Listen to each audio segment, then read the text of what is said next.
Hello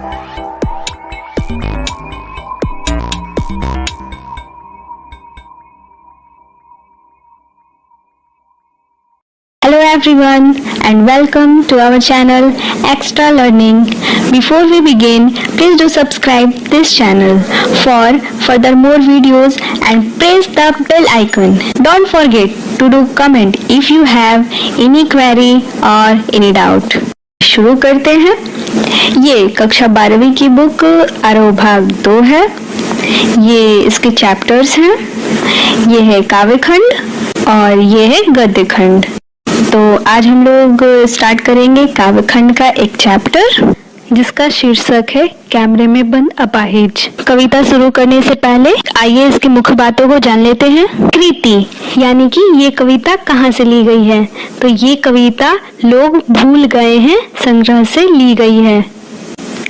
इसे लिखे हैं कवि श्री रघुवीर सहाय। इनका जन्म सन 1929 में लखनऊ में हुआ था।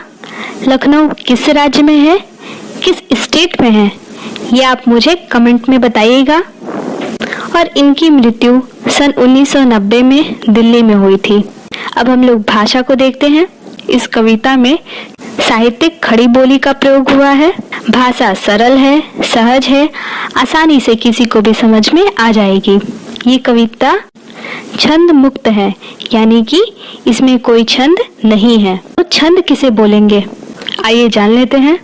जिस कविता में वर्णों की संख्या और स्थान एक नियम का पालन करते हैं उसे छंद कहते हैं।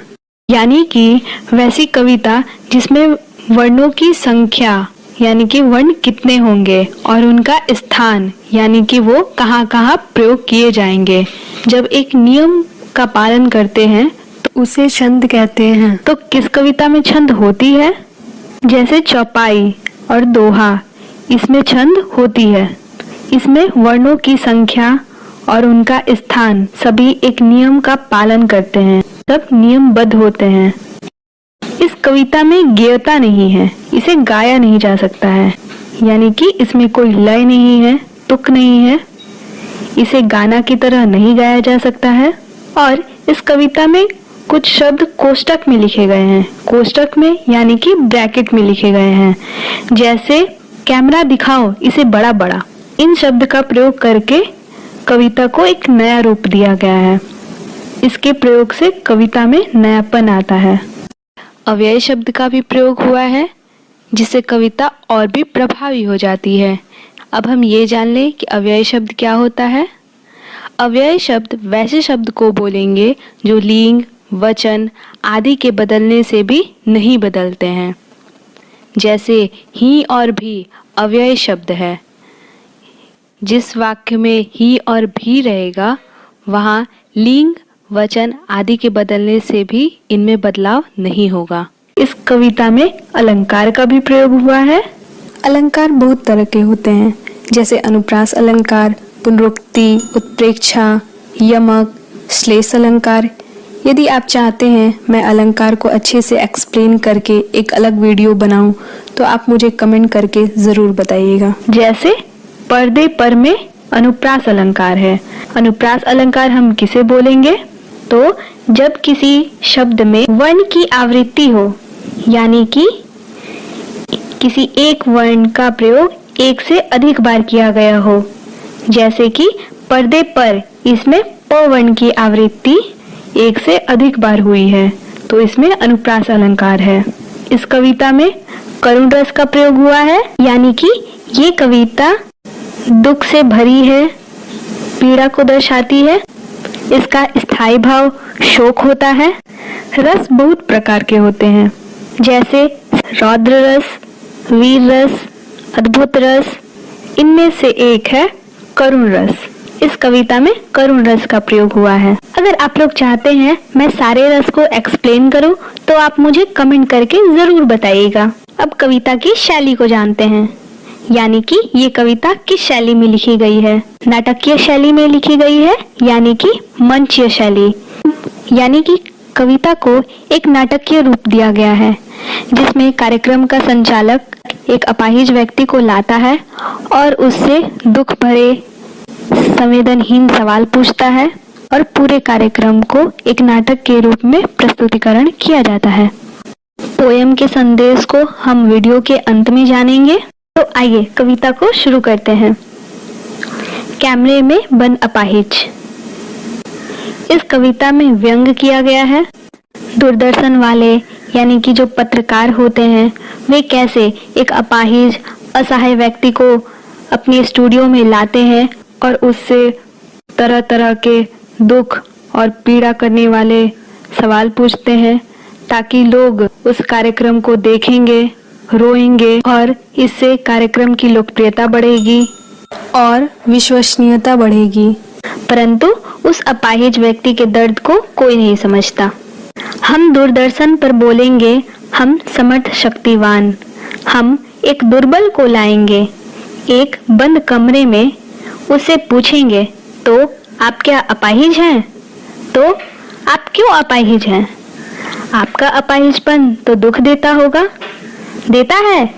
कैमरा दिखाओ इसे बड़ा बड़ा। हाँ तो बताइए आपका दुख क्या है? जल्दी बताइए। वह दुख बताइए। बता नहीं पाएगा। इस पंक्ति के अर्थ को जान लेते हैं। हम दूरदर्शन पर बोलेंगे, इसमें हम मीडिया संचालक हैं, मीडिया कर्मी। वे बोलते हैं हम दूरदर्शन पर बोलेंगे यानी कि हम टीवी पर बोलेंगे। पंक्ति में बताया गया है कि एक मीडिया कर्मी यानी कि कार्यक्रम का संचालक एक स्टूडियो में बैठकर एक दुर्बल व्यक्ति को लाते हैं और स्वयं को समर्थ शक्तिवान समझते हैं, सबसे शक्तिशाली समझते हैं और बंद कमरे में बैठाकर उसे तरह तरह के दुखी करने वाले संवेदनहीन सवाल को पूछते हैं कि तो आप क्या अपाहिज हैं? जबकि उन्हें दिखता है कि वो अपाहिज है, फिर भी उनसे पूछते हैं आप क्यों अपाहिज हैं? आपका अपाहिजपन तो दुख देता होगा। जाहिर सी बात है, जब कोई शारीरिक रूप से असक्षम हो, लाचार हो, अपाहिज हो तो वह दुखी ही रहेगा। ऐसे संवेदनहीन सवाल उसके दुखों को और कुरेदती हैं। मीडिया संचालक उसे जानबूझकर उसके दुख का कारण पूछता है, जबकि उसे पता होता है कि वो बता नहीं पाएगा, फिर भी उसे सोचने पर मजबूर कर देते हैं। ये सवाल उस अपाहिज व्यक्ति को बहुत चुभते हैं, वह दुखी हो जाता है। इसी में मीडिया कर्मी उस पर व्यंग करके कहते हैं बता नहीं पाएगा। वो दुखी व्यक्ति अपने दुख से उबर नहीं पाता है और चुप हो जाता है, इसलिए वो बता नहीं पाता है। इसका मीडिया कर्मी फायदा उठाते हैं। इस पंक्ति के कुछ महत्वपूर्ण प्रश्न को जान लेते हैं, जैसे कि हम दूरदर्शन पर बोलेंगे, हम समर्थ शक्तिवान किसके लिए प्रयोग किया गया है? तो यहाँ हम दूरदर्शन पर बोलेंगे, हम समर्थ शक्तिवान स्टूडियो के संचालक के लिए प्रयोग हुआ है, जो स्वयं को समर्थ शक्तिवान मतलब कि सबसे शक्तिशाली समझते हैं और जो दूसरे व्यक्ति यानी कि जिस व्यक्ति को वो स्टूडियो में लाते हैं उसे दुर्बल समझते हैं, असहाय समझते हैं, असमर्थ समझते हैं। दूसरा सवाल, जैसे उससे पूछेंगे तो आप क्या अपाहिज हैं? इस प्रश्न के किस मानसिकता का पता चलता है? तो उत्तर है यह मीडिया कर्मी के क्रूरता और संवेदनहीनता का पता चलता है। अब हम लोग दूसरी पंक्ति को देखते हैं। सोचिए, बताइए आपको अपाहिज होकर कैसा लगता है? कैसा यानी कैसा लगता है? हम खुद इशारे से बताएंगे कि क्या ऐसा। सोचिए, बताइए, थोड़ी कोशिश करिए, यह अवसर खो देंगे। आप जानते हैं कि कार्यक्रम रोचक बनाने के वास्ते हम पूछ पूछ कर उसको रुला देंगे, इंतजार करते हैं आप भी उसके रो पड़ने का करते हैं। पुस्तक में लिखा है यह प्रश्न पूछा नहीं जाएगा। इस पंक्ति में संचालक दुखी व्यक्ति को अपने दुख बताने के लिए मजबूर करता है और जब वो बता नहीं पाता तो अन्य मीडिया कर्मी को ये निर्देश देते हुए बोलता है कि हम खुद इशारे से बताएंगे ताकि दर्शक भी उसे देखकर रो पड़े और उनके कार्यक्रम की लोकप्रियता बढ़े, विश्वसनीयता बढ़े। इस पंक्ति में संचालक दर्शक से बोलते हैं कि आप जानते हैं कि कार्यक्रम रोचक बनाने के वास्ते कुछ पूछकर उसको रुला देंगे, इंतजार करते हैं, आप भी उसके रो पड़ने का करते हैं। इस पंक्ति में कार्यक्रम के मूल उद्देश्य का पता चलता है,